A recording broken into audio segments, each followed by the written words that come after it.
साहब के टाइम में एक परीक्षा ली उन्होंने, 64 लाख में से केवल 2 बचे, बाकी सब लुढ़की हो गए, भाग गए सब। क्योंकि यहां टिकना इतना आसान नहीं है। यहां वो टिक सकता है जिसको जगत से कुछ लेना ही नहीं है। अरे तुझे बेगानी क्या पड़ी, तू अपनी आप नवेड़। तुझे जगत से क्या लेना है, कौन क्या बोल रहा है क्या नहीं बोल रहा है, किसने क्या किया किसने क्या नहीं किया, तूने क्या लेना है। राजनीति करने आया क्या पंथ में। यहां पर वो लोग टिकेंगे जो केवल अपने कल्याण के लिए आए हैं। उनको इससे भी मतलब नहीं कि आश्रमों में झगड़े हो रहे हैं तो क्यों हो रहे हैं, किससे हो रहे हैं, क्या हो रहा है, कोई मतलब नहीं, केवल अपना कल्याण, इसके अलावा कुछ नहीं। और कल्याण किससे होगा, कल्याण नाम से होगा। कौन से नाम से, सत्य नाम से। और कौन से नाम से नहीं होगा, असत्य नाम से नहीं होगा। क्या है फर्क सत्य और असत्य में, अच्छी तरह समझ लो। जितने भी नाम इंसान ने बनाए हैं, हिंदी के नाम, उर्दू के नाम, अरबी के नाम, अंग्रेजी के नाम, फारसी के नाम, चीनी भाषा के नाम, ये सब असत्य नाम है, ये सब नकली नाम है। आज भारत में सारे गुरु क्या दे रहे हैं, हिंदी भाषा के नाम, कहीं भी ले लो जाके। क्यों दे रहे हैं, क्योंकि तुम भी हिंदी हो, तुम भी हिंदी वो भी हिंदी, बन गई जोड़ी। अब आए कोई चाइनीज, आए कोई अरब देश का आदमी और तुम्हारे गुरुजी से नाम लेने बैठ जाए और वो हिंदी के नाम पकड़ा दे, जपो बेटा अजर नाम, अमर नाम, ये नाम, फलाना नाम, ठिकाना नाम, वो कहेगा ये है क्या बकवास, चीनी भाषा में नाम दो जी हमें, हम चीनी भाषा जानते हैं। अब क्या करोगे, फंस गए सारे वहीं पे। ये सब नकली नाम है, हिंदी के नाम, पंजाबी के नाम, उर्दू के नाम, सब नकली नाम हैं, क्योंकि ये जीभ से बोले जाते हैं। भारत में जीभ से बोले जाते हैं हिंदी के नाम, अरब देश में जीभ से बोले जाते हैं अरबी के नाम, अंग्रेजी भाषा में बोले जाते हैं जीभ से अंग्रेजी के नाम। तो कबीर साहब ने इन नकली नामों का काम ही खत्म कर दिया। क्या कहते हैं, अरे 52 अक्षर जीभ आधारा, आदि अक्षर जीभ्या से न्यारा, वाही को सत सिमरण कहिए, सिमर सिमर नर उतरो पारा। ये 52 अक्षर जीवाधारा, ये जीव से बोले जाते हैं। अलग अलग प्रांतों में अलग अलग भाषाओं के नाम, किसी ने राम राम राम जप लिया, किसी ने अल्लाहु अल्लाहु, किसी ने वाहिगुरु वाहिगुरु, किसी ने गॉड गॉड, किसी ने कुछ। ये सब नकली नाम है, इंसानों के द्वारा बनाए गए। और जो असली नाम है वो सत नाम है, लेकिन जपने वाला नहीं कि सा ता ना मा 4 अक्षर जोड़ लिए लग गए सतनाम सतनाम सतनाम जपने, बिल्कुल नहीं। सतनाम कोई जाप नहीं है, सतनाम एक भेद है। सतनाम का मतलब सच्चा नाम। कौन सा नाम सच्चा है, कौन सा नाम सतनाम है और कौन सा असत्य नाम है। 52 अक्षरी नाम असत्य नाम है और 52 से परे वो सत्य नाम है। देही के नाम ये सब असत्य नाम है, ये सब देही बैठी हैं, सबका कुछ ना कुछ नाम है, ये सब नकली नाम है। देही का नाम असत्य नाम है और विदेह का नाम सत्य नाम है।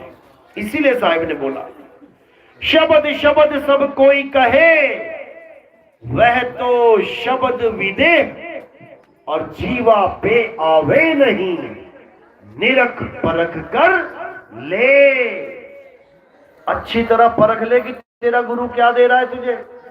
अगर तेरे गुरु ने तुझे जीभ से बोले जाने वाले नाम पकड़ा दिए और तूने उस पर पूर्ण विश्वास कर लिया, अब तुझे बचाने वाला कोई नहीं। 52 अक्षर पे विश्वास नहीं करना है।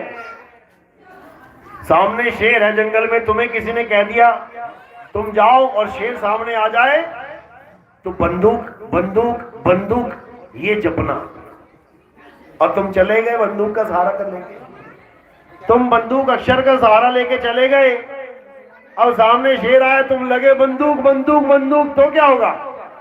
फाड़ के खाएगा तुम्हें। अब एक गुरु दूसरा मिला, वो कहता बेटा कुछ मत जपना, ये पकड़ बंदूक, शेर आएगा बस एक हवाई फायरिंग कर दियो, शेर का पता नहीं लगेगा कहां भाग गया, फिर भी आ जाए तो गोली मार दियो। जपने की जरूरत नहीं है।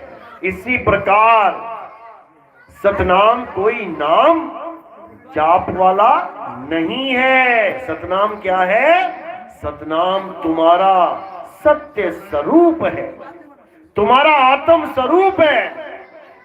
साहिब कह रहे सत्य नाम कोई नाम नहीं, ये है आपन रूप, और जो जाने इस भेद को पावे आप स्वरूप। जो इस भेद को जान लेता है कि मेरी आत्मा का नाम सतनाम है और मेरी काया का नाम 52 अक्षरी नाम है। 52 अक्षरी नाम इंसानों के बनाए हुए हैं, लेकिन आत्मा का नाम इंसान नहीं बना सकता, क्योंकि वो आदि सच जुगाद सच है भी सच, नानक होसी भी सच।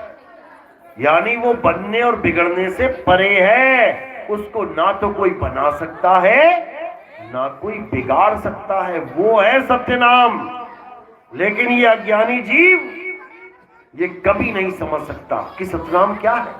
वो जपने में लगा हुआ है, सतनाम सतनाम सतनाम सतनाम सतनाम सतनाम, सोच रहा है मुझे सतनाम मिल जाएगा, कभी नहीं।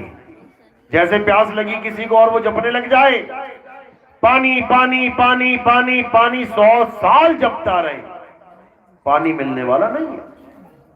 पानी तब मिलेगा जब ये जाप छोड़ के और गड्ढा खोदना शुरू कर दे, और धीरे धीरे धीरे खोदते खोदते खोदते उसे नीचे जो तत्व मिलेगा उसे पानी कहते हैं। उससे पूरा गांव अपनी प्यास शांत करेगा, तो उसको समझना। और जो पानी पानी करने में लगे हैं वो बेचारे ऐसे ही जन्म बर्बाद करके चले जाएंगे।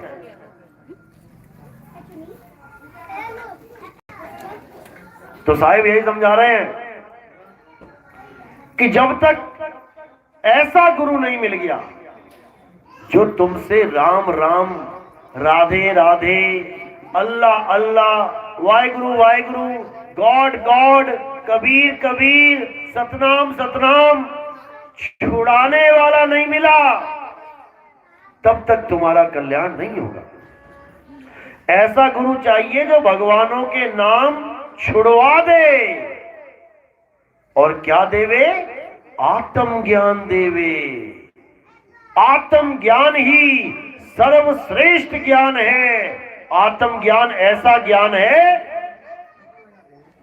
जिसकी महिमा स्वयं भगवान भी करते हैं। आप गीता पढ़ो, भगवान कृष्ण क्या कहते हैं?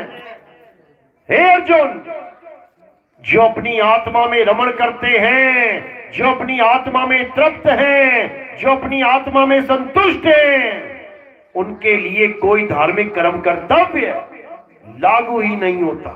यानी उनको राम राम करने की जरूरत नहीं है, उनको अल्लाह अल्लाह वाहिगुरु वाहिगुरु करने की जरूरत नहीं है, उनको मंदिर जाके जल चढ़ाने की जरूरत नहीं है, उनको ये पूजा ये फलाना ये जितने भी कोई धार्मिक कर्म कर्तव्य है उसकी करने की जरूरत नहीं है, उनको किसी मंत्र जाप करने की जरूरत नहीं है। अध्याय 3 17वां श्लोक पढ़ो, इसको क्या कहता है। इंटरनेट चलता है मोबाइल में, डालो अध्याय 3 17वां श्लोक, देखो क्या कहता है। सारी पूजा पाठ खत्म करवाता है, सारी जितनी भी क्रियाएं हैं, कर्म कांड है, सबको खत्म करवाता है। और क्या बताता है कि आत्मा में रमण करो, आत्मा को जानो। अरे हमारे शरीर तो नाशवान है अर्जुन, क्या कृष्ण जी का शरीर नाशवान नहीं है? कैसे नाश हुआ शरीर का? कैसे? किसको पता? हाथ खड़ा करो। कैसे हुआ नाश? तीर लग के। तो समझा रहे हैं, हे अर्जुन, हमारे शरीर तो नाशवान है, ये पूजनीय नहीं है, क्योंकि जिसका नाश हो जाए वो पूजनीय नहीं रहता। हे अर्जुन, पूजनीय वो है जिसे शस्त्र काट नहीं सकता, अग्नि जला नहीं सकती, वायु सुखा नहीं सकती, जल भिगो नहीं सकता। कौन है वो? आत्मा। हे अर्जुन, आत्मा अजन्मा है, आत्मा नित्य है, आत्मा पुरातन है, ये आत्मा ही सत्य सनातन है। जो आत्मा का ज्ञान जान लेता है, केवल वही सनातनी कहलाता है। ये देवी देवताओं की पूजा करने वाले कभी सनातनी हो ही नहीं सकते। अध्याय 7 23वां श्लोक क्या कहता है? हे अर्जुन, जो अल्प बुद्धि जीव हैं, जो कम अकल जीव हैं, वो देवी देवताओं की पूजा करते हैं, वो मंदिरों में जाके भगवानों की पूजा करते हैं, और उन्हें प्राप्त होने वाला फल सीमित और क्षणिक होता है। जो देवताओं की पूजा करते हैं वो देवलोक को जाते हैं, जो पितरों की पूजा करते हैं वो पितरलोक में जाते हैं, जो भूतों की पूजा करते हैं वो भूतों के लोक में जाते हैं। ये तीनों अज्ञानी कभी मुझे प्राप्त नहीं कर सकते, क्योंकि ये मेरी पूजा कर ही नहीं सकते, क्योंकि मैं शरीर नहीं हूं, और ये लोग मुझे शरीर मानते हैं। कृष्ण जी कौन है?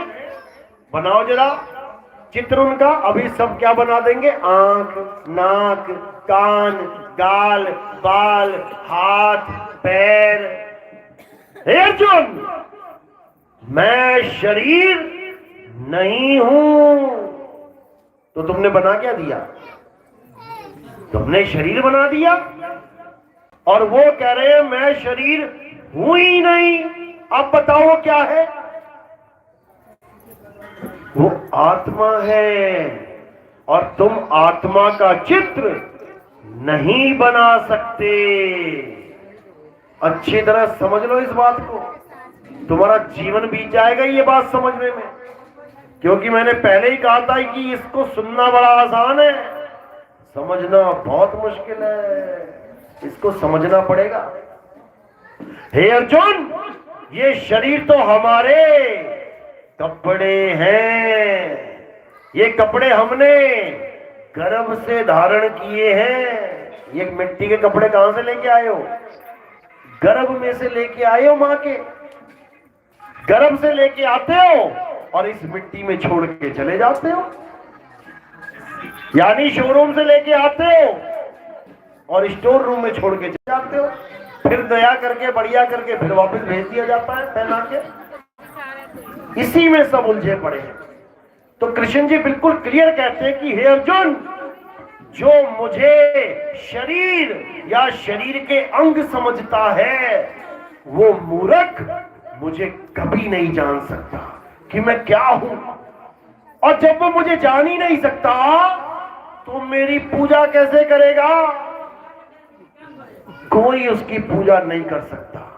हे अर्जुन, जो मुझे मनुष्य करके जानते हैं वो मेरी इस माया से ऊपर कभी उठ नहीं सकते। वो इस माया को ही कृष्ण मान के बैठे हुए हैं। कृष्ण आदमी है कि औरत है? कौन है? आदमी है या औरत? आदमी वाले हाथ खड़े करो। कृष्ण जी आदमी है। औरत वाले खड़े कर लो। आदमी भी नहीं है। बिल्कुल सही बोल रहे हो। ना वो आदमी है और ना वो औरत है। बिल्कुल सही हाथ खड़े, भले ना पता हो तब भी नहीं किए, लेकिन बिल्कुल सही किया नहीं किए, क्योंकि वो आदमी और औरत नहीं है। हे अर्जुन, ना मैं पुरुष हूं, ना मैं स्त्री हूं, ना मैं नपुंसक हूं, मैं आत्मा हूं। आत्मा ना तो स्त्री होती है, ना पुरुष होती है, और ना ही आत्मा नपुंसक होती है। ये स्त्री पुरुष नपुंसक तो शरीर होते हैं, कपड़े होते हैं। तुम्हें आदमी के कपड़े पहना दिए, तुम अपने आप को आदमी समझने लग गए। इन्हें औरत के कपड़े पहना दिए, ये अपने आप को औरत समझने लग गई। जबकि ना तुम आदमी और ना ये औरत है। कौन हो तुम? तुम आत्मा हो, तुम अविनाशी हो। अभी तुम्हें नहीं समझ में आएगी ये बात, लेकिन जब तुम ज्ञान को अच्छी तरह समझने लगोगे और हमारे सत्संग सुनने लगोगे, कहत कबीर सुनो भाई साधो नितिन दास चैनल पे 1 2 3 4 5 करते करते सत्संगों के नंबर दे रखे हैं। उन सत्संगों को सुनते सुनते तुम 50 तक भी पहुंच गए ना, तो तुम्हारे दिमाग की बत्तियां जल जाएंगी। तुम्हें समझ में आने लग जाएगा कि ये संसार है क्या, इस संसार में मैं करने क्या आया हूं। सारा दिन दौड़ धूप करके लास्ट में सारा माल मसाला जो इकट्ठा किया उसको छोड़ के शमशान घाट में जलने आया हूं या मिट्टी में दफन होने आया हूं। सारी उम्र हाय हाय हाय हाय करके इकट्ठा किया और उसके बाद एक अटैक आया, चल मेरे भाई, ये करने आया हूं क्या। जैसे गोबर का कीड़ा होता है, सुबह सुबह देखो गोबर लेके जाता है, गोल गोल गोल घुमाता घुमाता, क्या नाम है उसका? घबराए। अब उसके जीवन का आधार क्या है, उसके जीवन के लक्ष्य क्या है कि ज्यादा से ज्यादा गोबर इकट्ठा कर लो और खूब मोटा ढेर बना लेता है गोबर का, और उसके बाद तो गोबर भी मर जाता है। वही हाल हम सबका है। ये मिट्टी है, ये जो तुम्हें मकान दिख रहे हैं, मेरा बहुत बढ़िया मकान बन गया, आ हा हा, खेतों की मिट्टी उठा के तूने सीधी कर दी, उसमें क्या कर दिया तूने? जो मिट्टी खेतों में थी उसकी ईंटें बना दी। ये ईंटें क्या है? मिट्टी तो है। खेतों से मिट्टी इकट्ठी करके ये सीधी चिनाई करवा दी और सोच रहा है मैंने बहुत बड़ा काम कर दिया, अब मैं ऐसे छाती चौड़ी करके घूमूंगा घर गांव में, मेरा बड़ा मकान है, मेरा बहुत बड़ा मकान है। उसके बाद भूख निकल गई, उठा के कान से पकड़ के वहां पे लाश जला दी उसकी। बताओ क्या किया उसने? सारी दुनिया में आके अपने भाई से झगड़ा किया, अपने भाई को धोखा दिया, उसकी जमीन इधर करवा ली। उसके बाद क्या हुआ? जमीन वही की पड़ी रह गई, और जिसने बेईमानी की वो निकल गया किनारे से। जमीन वही रह गई और सिर पे बोझा लाद के ले गया कि मैंने अपने भाई को धोखा दिया था, भुगता। अरे माया इतनी प्रबल है, बड़े बड़े भगवानों के हाथ नहीं आई।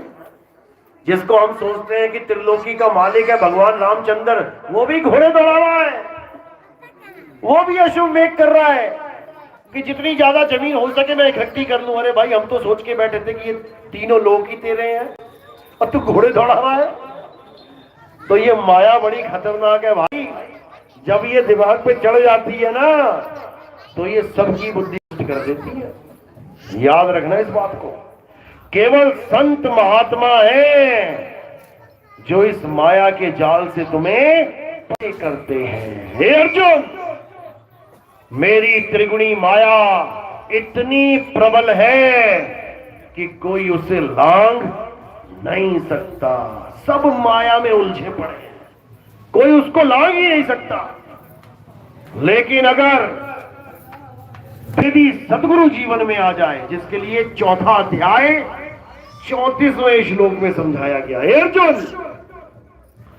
अगर तुम सत्य को जानना चाहते हो अगर तुम यथार्थ ज्ञान को समझना चाहते हो, अगर तुम आत्म ज्ञान का बोध करना चाहते हो, तो तुम ऐसे गुरु की शरण में जाओ जिसने आत्मा को जान लिया है।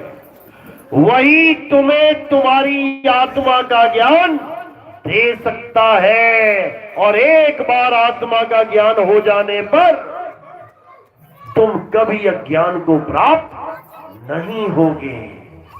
ये समझाया गया, लेकिन कौन सुन रहा है इन बातों का? सबको लग रहा है बस घंटी बजानी है, कृष्ण जी के आगे मत्था टेकना है, मुंह में लड्डू लगाना है, खाए ना खाए घर को वापस चले जाना है।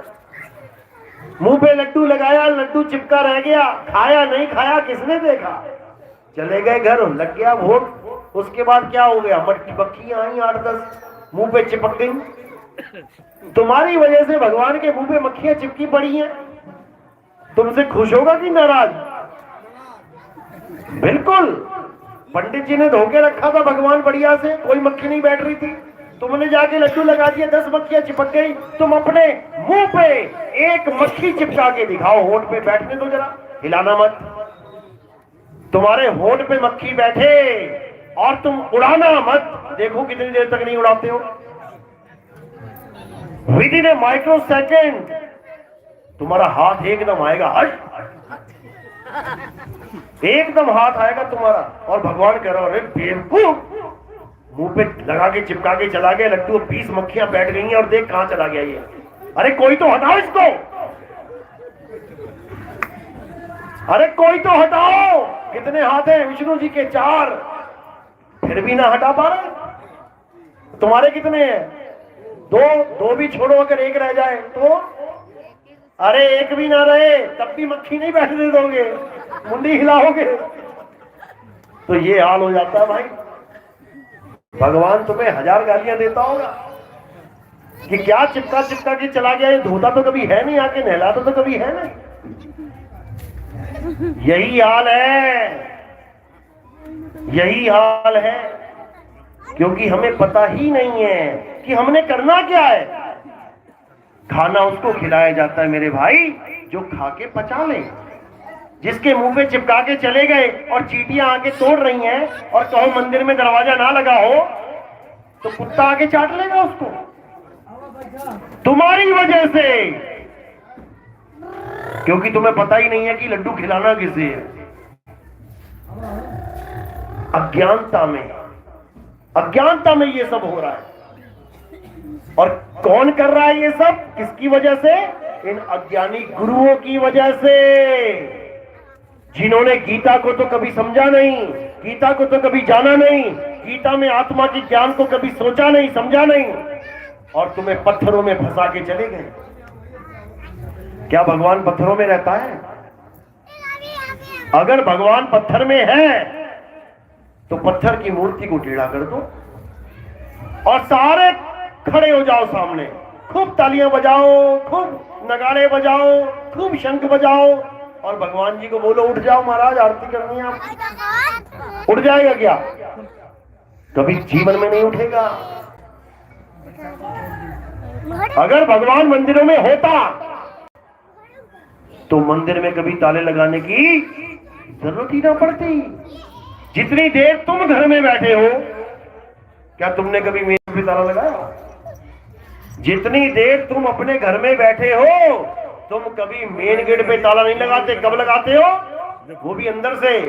अंदर से कब? जब सोने जाते हो तब लगाते हो। लेकिन भगवान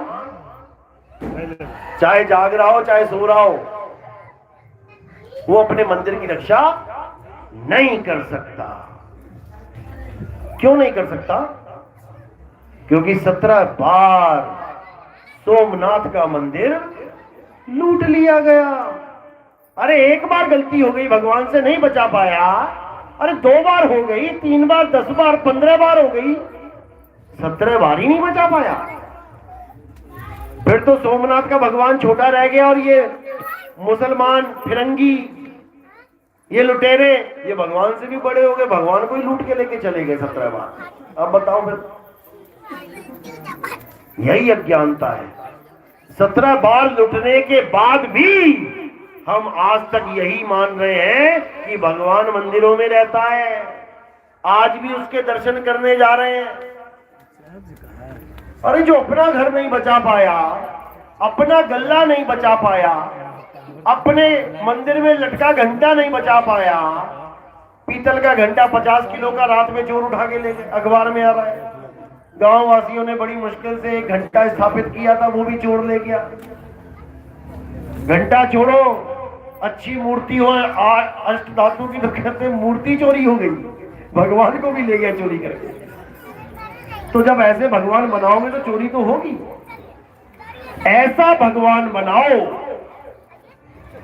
जिसको चोर चोरी नहीं कर सकता, जिसको शस्त्र काट नहीं सकता, जिसको अग्नि जला नहीं सकती, जिसको वायु सुखा नहीं सकती, जिसको जल भिगो नहीं सकता, ऐसा भगवान बनाओ, ऐसा परमात्मा पूजो, तब तो कल्याण हो जाए।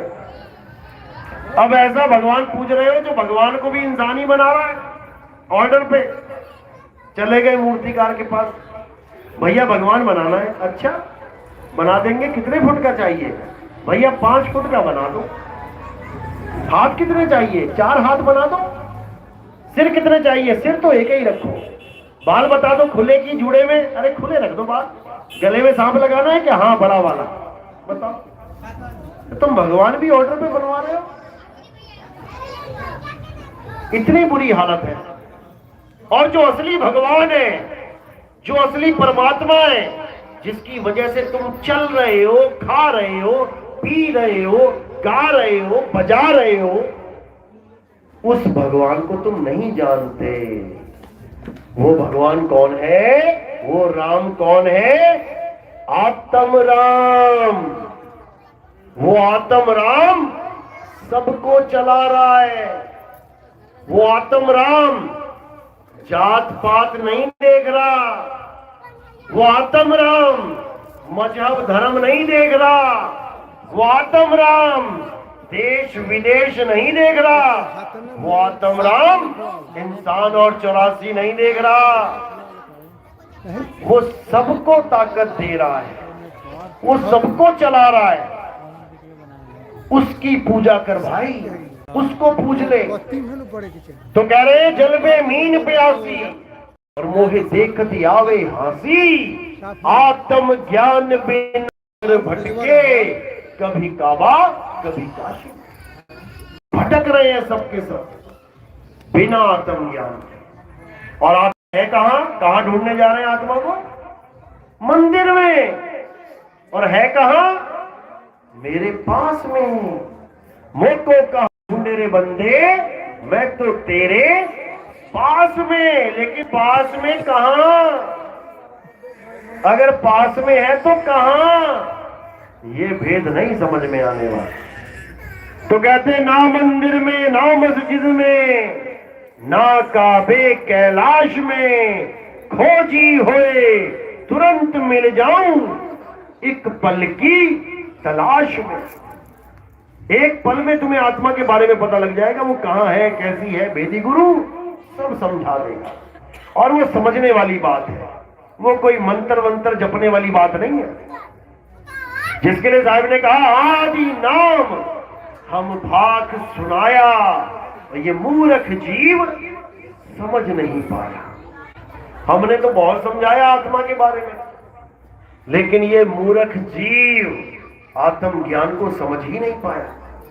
क्योंकि आत्म ज्ञान का मतलब ये समझ बैठा कि कोई मंत्र जपना, कोई त्रिकुटी में ध्यान करके रोशनी देखना, कानों में उंगलियां डाल के अनहद नाद सुनना, श्वासों पे अजपा जाप करना, इसको आत्म ज्ञान मान बैठा।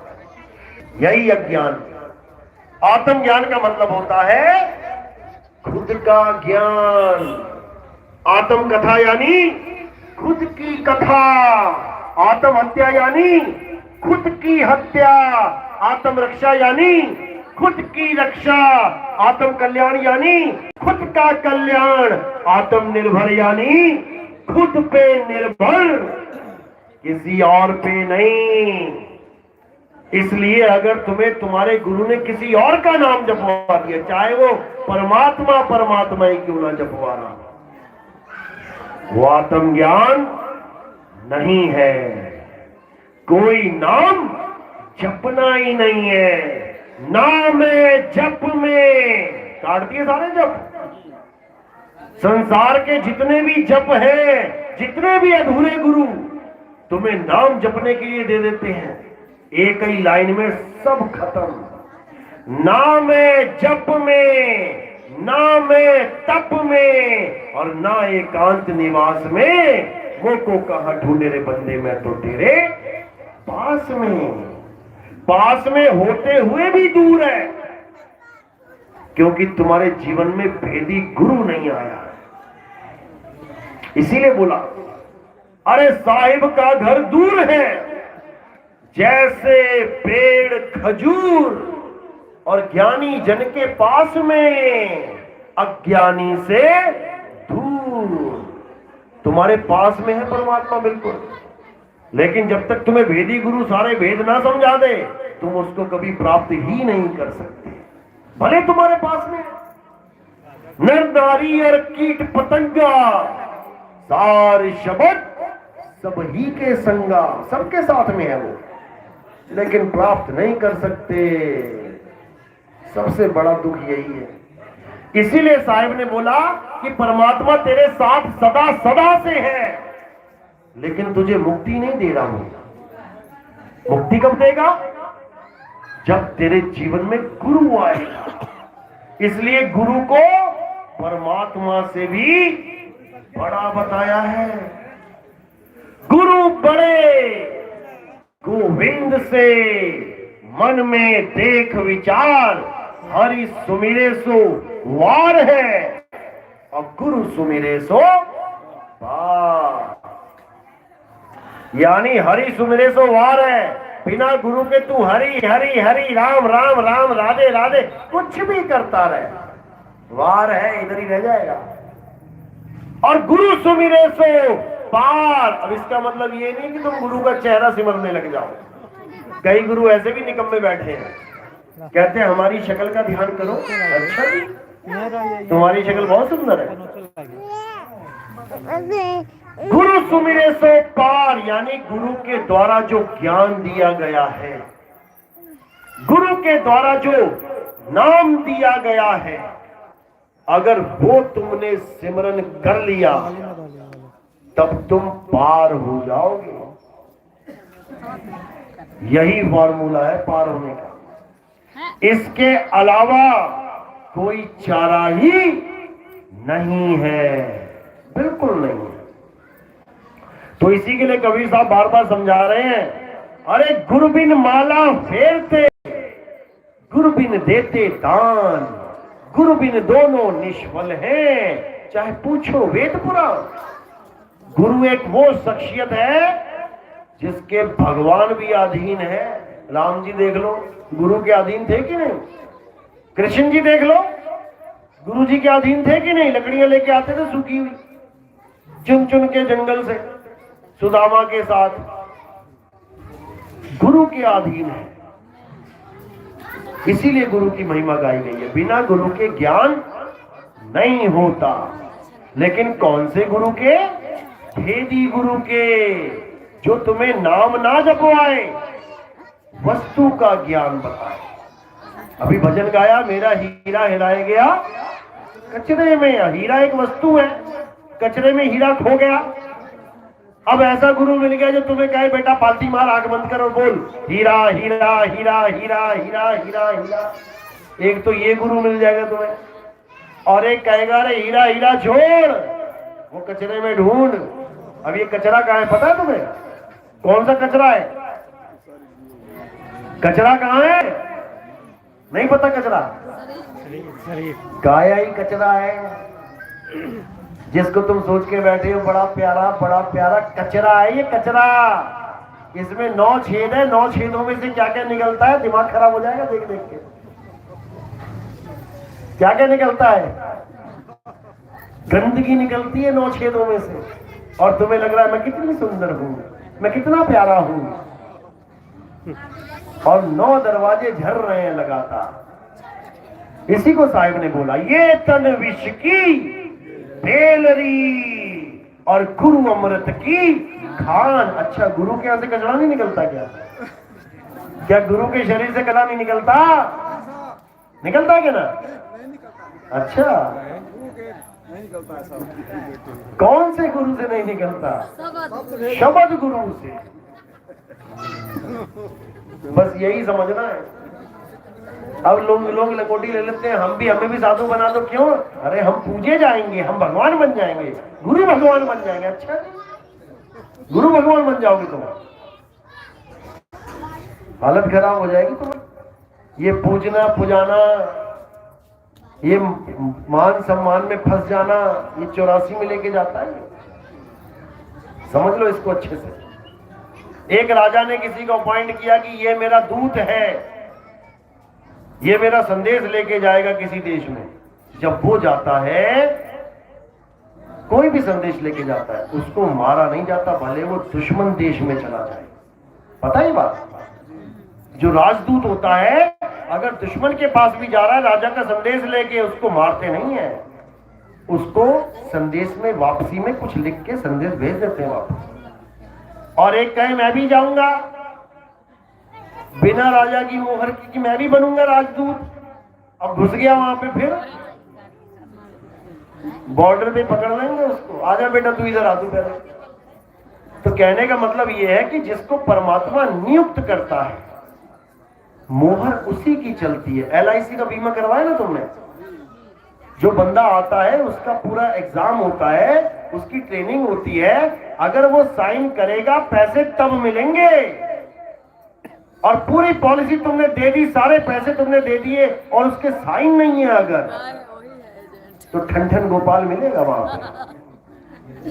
और कोई और कहे अरे मैं कर देता हूं ना, मुझसे करा ले, तो फिर मिल जाएगा क्या?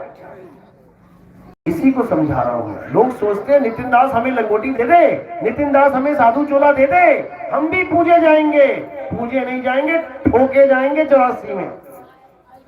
क्योंकि नितिन दास यहाँ पे गुरुवाई का काम खत्म करने आया है, गुरु बनाने नहीं आया। अच्छी तरह समझ लो इस बात को। और जो लोग छुप के आड़ में गुरुवाई करने की सोच रहे हैं, तो 84 के दरवाजे खुले हैं उनके लिए कि मजाक में मत लेना इस बात को। अभी तुम्हें नहीं पता ये कौन सा पंथ है। ये पंथ वो पंथ है जो 1000 साल तक चलने वाला है, और ज्ञान के आधार पे चलेगा। ये किसी देह के आधार पे नहीं चलेगा। अच्छी तरह समझ लो, इस पंथ में कोई गुरुवाई नहीं करेगा। अच्छी तरह समझ लो, इस पंथ में कोई चरणामृत नहीं देगा। अच्छी तरह समझ लो, इस पंथ में किसी की आरती नहीं होगी। अच्छी तरह समझ लो। और अगर किसी ने गड़बड़ करी, वो भी अच्छी तरह समझ लो क्या होगा। क्योंकि अब शब्द गुरु का डंका बजेगा, ते ही गुरु का नहीं। अच्छी तरह समझ लो कि किसी गलतफहमी में है कोई। साहिब कह रहे जग मर्यादा कारणे गुरु किया रामानंद। अरे शब्द हमारा गुरु है, सदा हमारे संग। मेरा गुरु शब्द है और उसी शब्द गुरु का मैं डंका बजाने आया हूं। किसी गलतफहमी में मत रह जाना कि किसी को गुरुवाई देने आया हूं। सारी दुनिया की गुरुवाई खत्म करने आया हूं, जो इन लोगों ने जन्म बर्बाद कर दिया सब जीवों का। अच्छी तरह समझ लो, जहां भी आवाज जा रही है जिसके पास भी, तो इसी को मैं समझा रहा हूं। अब ये मान बढ़ाई, ये पद प्रतिष्ठा खत्म कर दो, भक्ति करो, केवल भक्ति, उसी से तुम्हारी होगी मुक्ति। तुम्हारा कभी समझ में आया ना किसी को, कहीं से भी पता लगा कि कुछ गड़बड़ हो रही है? बिल्कुल नहीं होनी चाहिए। इसलिए ठीक है, प्रचार करो, अच्छी बात है, जोत से जोत जगाओ, अच्छी बात है, इंसान ही इंसान को समझाएगा, अच्छी बात है। लेकिन गुरु भाई बन के ये ज्ञान बांटो आगे। गुरु बनने की जरूरत नहीं है, क्योंकि सब गुरु भाई हैं। यहां गुरु एक ही चलेगा, शब्द गुरु चलेगा, इसके अलावा कोई नहीं।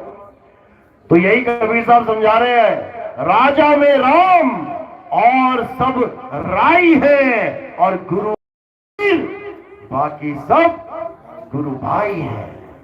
हम सब गुरु भाई हैं, लेकिन मालिक ने जो काम सौंपा है उसके कारण ये सब चल रहा है, एक मर्यादा के कारण।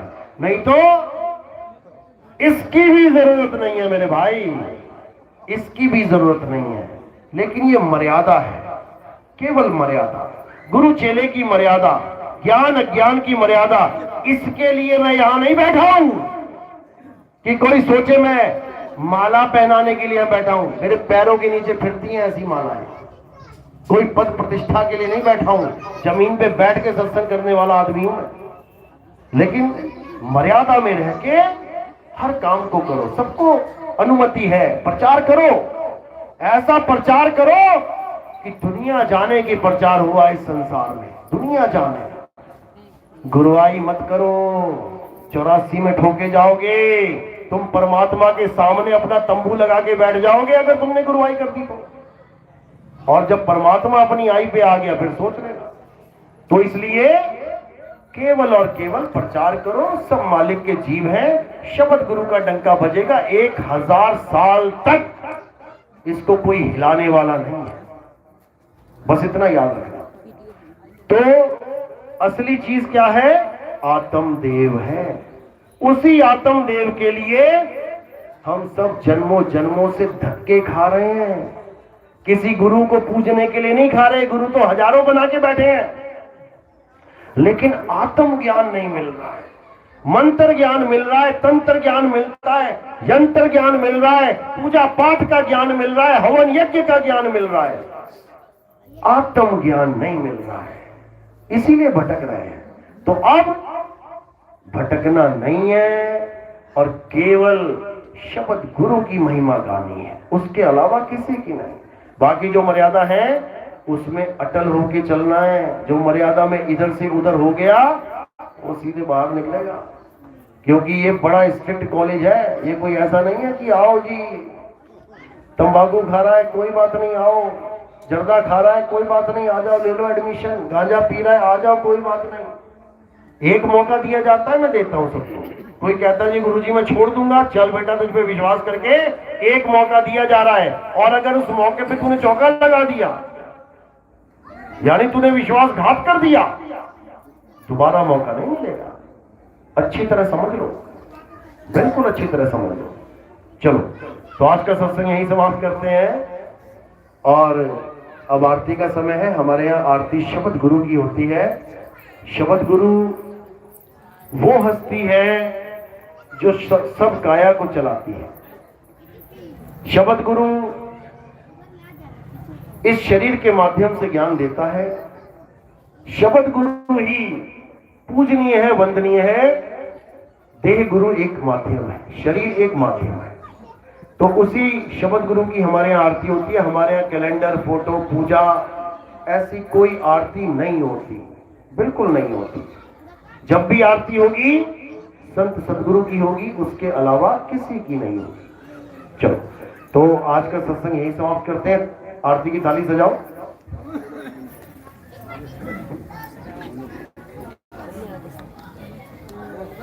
आरती कैसे करते हैं समझा देते हैं आपको, क्योंकि हमारे यहाँ हर चीज मर्यादा से है। मैं आगे बैठ जाऊंगा वहां पे, और आप खड़े हो जाएंगे जब आरती होगी। एक एक करके, एक इधर से आना, बीच में रास्ता छोड़ देना पीछे जाने के लिए। आधे आधे हो जाना है, एक इधर से आया एक इधर से आया, बीच का रास्ता बिल्कुल छोड़ देना।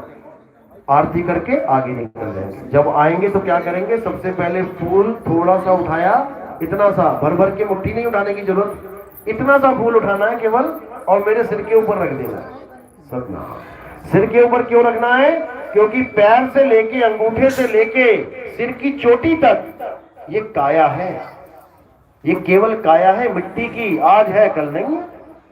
लेकिन ये फूल हमने काया से परे समर्पित कर देने हैं। काया से परे कौन है? वो आत्मदेव है। उस आत्मा को ये फूल समर्पित करने हैं। उसके बाद 2 बार आरती घुमा देनी है। और अगर कोई प्रचार में योगदान करना चाहता है, कोई सेवा में कुछ भेंट करना चाहता है, क्योंकि मालिक के जीवों के जागृति में सेवा लगती है, पैसे लगते हैं, अगर कोई करना चाहता है तो पैरों में रखेगा। ये मर्यादा है हमारे आश्रम की कि चरणों में ही सेवा